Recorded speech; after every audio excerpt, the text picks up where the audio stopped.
which is something we didn't do either in Calculus 1.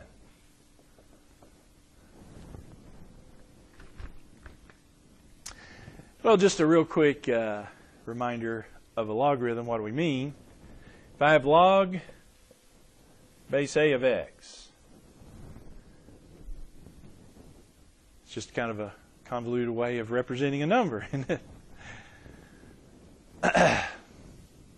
What do we mean by that? Well, if you got the logarithm base A of x equals some number, what does that mean? Well, that means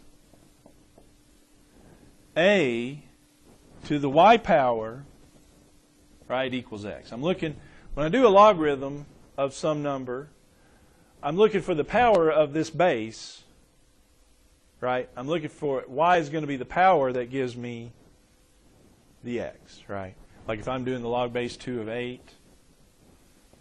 I'm looking for 2 to what power gives me 8, right? So that's 3. That's what I mean by logarithm.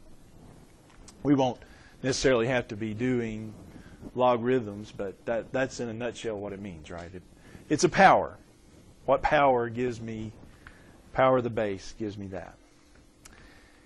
Well, there's a lot we could talk about, but just for time's sake here, let's talk about, first of all, the natural logarithm, because that one will be the one most typically we encounter. We'll encounter a few others, but the natural logarithm by far will be the most often one we read. The natural logarithm, well, that gets back to base C, doesn't it? If I have the natural logarithm, which is represented by ln, that just means the log base E of x. The A is the base, so ln, that's base E. That's all you basically need to know. So it's logarithm base E. Okay? The other thing that I've got noted here we might want to remember is that if I have a logarithm of some other base, like base 2 or base 5, base 60, whatever it is, I can change that into the natural logarithm. That's always a good thing. It's by the change of base theorem. By the change of base theorem,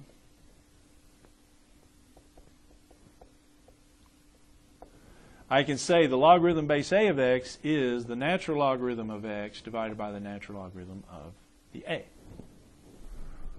Hence, changing from logarithm base A to logarithm base E, the natural logarithm. So, if I have a logarithm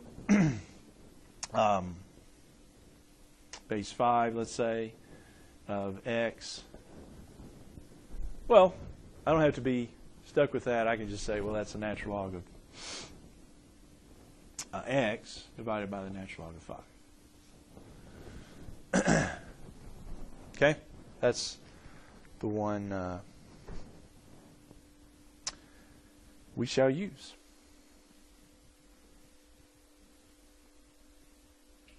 Okay? All right.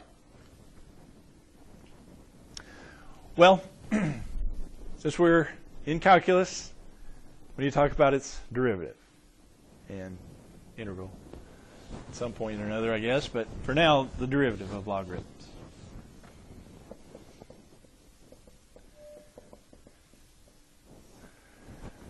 We're going to kind of go at this a roundabout sort of way to figure out what it is, the derivative.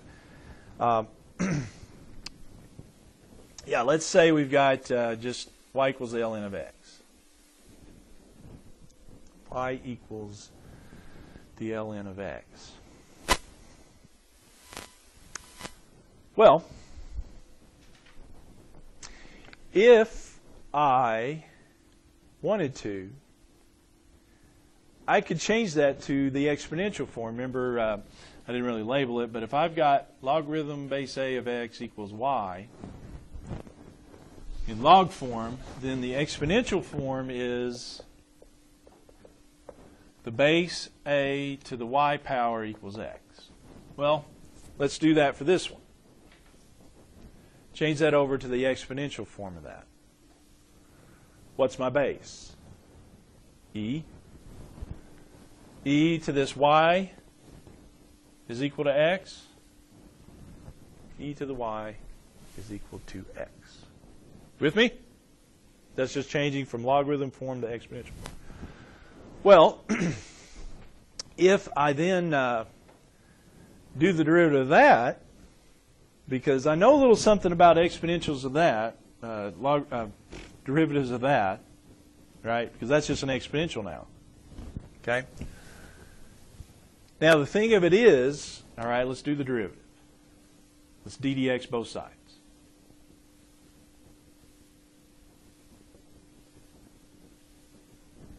What's the ddx of e to the y? Well, e to a power is just e to a power, right, the derivative? The only thing is I'm doing the derivative with respect to x, so I need a dy dx, don't I? Now what's the derivative of x with respect to x? 1. Okay.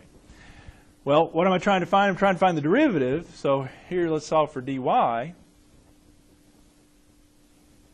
dx. Move that on over there. Wouldn't I divide by e to the y? But what does e to the y equal? Here. E to the y equals x. So can I just say that's 1 over x? Here's the story. If I have the natural log of x, my derivative is 1 over x.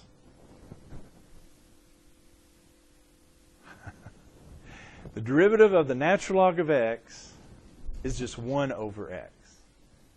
Now what's significant about that? There's no logarithm in the derivative of the natural logarithm. If I have a function, natural log of x, the derivative is 1 over x. Gets rid of the logarithm altogether. Now, of course, if it's the natural log of x squared, is that what I'm going to do with that?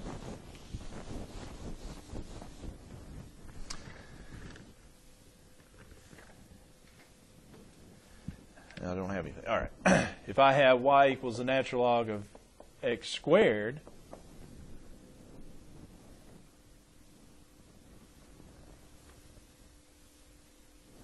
well, the derivative of the natural log is 1 over whatever this was. It's a chain rule, isn't it, again? I'm going to have to do 1 over not x, but x squared. And then I'll have to multiply by the derivative of the inside, 2x. You with me on that? The derivative of this natural log thing is 1 over this, which is x squared. Then I have to do the derivative of the inside, which is 2x, and then simplify the c. So it winds up being 2 over x. But the point is, yeah.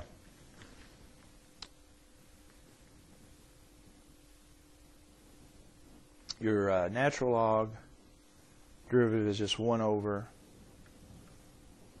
natural log of x is 1 over x. Okay?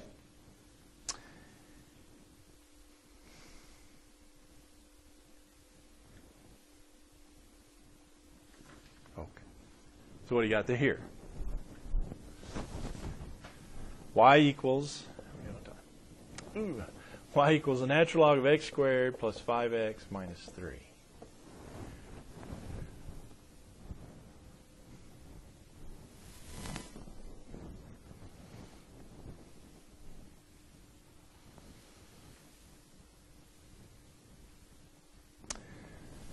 Well, the derivative there, the derivative of natural log is 1 over, natural log of x is 1 over x.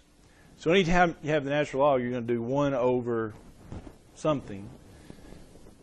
But in this case, instead of x, I've got this. Well, in this case, that's what 1 is over. Because that's what happens on the natural log. When you do a natural log derivative, it's 1 over whatever is in the natural log. However, you do have to multiply that by what? The derivative of the inside. It's a chain rule thing. 2x plus 5. Derivative of the inside.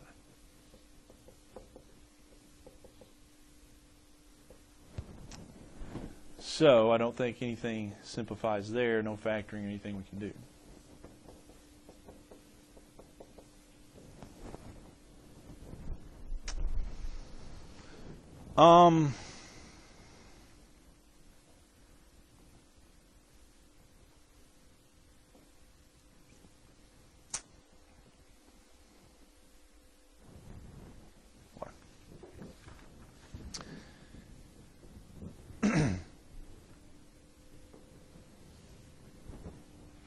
Let me get one more thing in here for today. Okay, so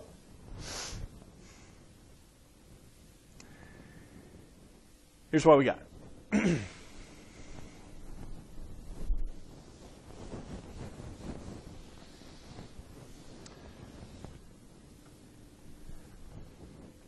Let's think about this for a second. We're going to go to a little bit of integrating here because this actually fills in a gap we've had previously. If you think about, let's do instead of ln, let's do the ln of absolute value. Ln equals the absolute value of x. There's a reason I do that. If you think about it here, then, if we go back to our piecewise defined function, because we got that absolute value, remember doing that? We'll recall lots of different things along the way here, but one thing we did with absolute value, remember with absolute value we said, well, that can either be x or minus x. Same thing we can do with that here. It's either going to be the ln of x or the ln of minus x. With me? It's x if x is greater than 0. It's minus x if x is less than 0. Or less than or equal to, whichever you want to put equal to there. It won't matter. Because here's the thing. Either way we go, look at this. Look at the derivative. Well, the derivative in this case, what's the derivative of ln of x? 1 over x. What's the derivative of ln of ln of minus x? Well, it'd be 1 over minus x, but I have to multiply by something else, don't I? Because I've got minus x instead of just x, it's minus x, so I have to do the derivative of minus x right here. What's the derivative of minus x? Negative 1. Well, what's negative 1 over x times negative 1? 1 over x. Yes. So either way you go, you got 1 over x. Question?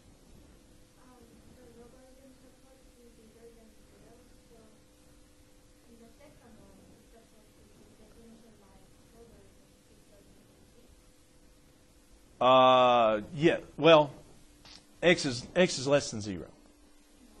X is less than 0, so I get a minus of a minus. So it'll be a positive. You see what I'm saying? Okay. So that's where it comes in a positive. You are doing the logarithm of positive. Okay. But here's the thing. Either way you go. So this is why we do that. This is why we would do that, because this gets us negatives and positive, because you're right. If we're just doing straight natural log of x, x has to be a positive. But if we do the absolute value, you can get the negatives. That's why we do that. So that's a good question. All right. But either way you go, what's the derivative of this? It doesn't matter. It's 1 over x still. So if it's the absolute value of ln of absolute value of x, the derivative is still 1 over x, you see. Doesn't matter. Still 1 over x. But here is the real story behind this. I mean, we won't encounter necessarily a lot of times do the derivative of the natural log of absolute value of x. Where we will encounter it is backwards, the antiderivative. Because think about this. If I have the integral of 1 over x dx, by what I just did here, wouldn't this be this? You with me?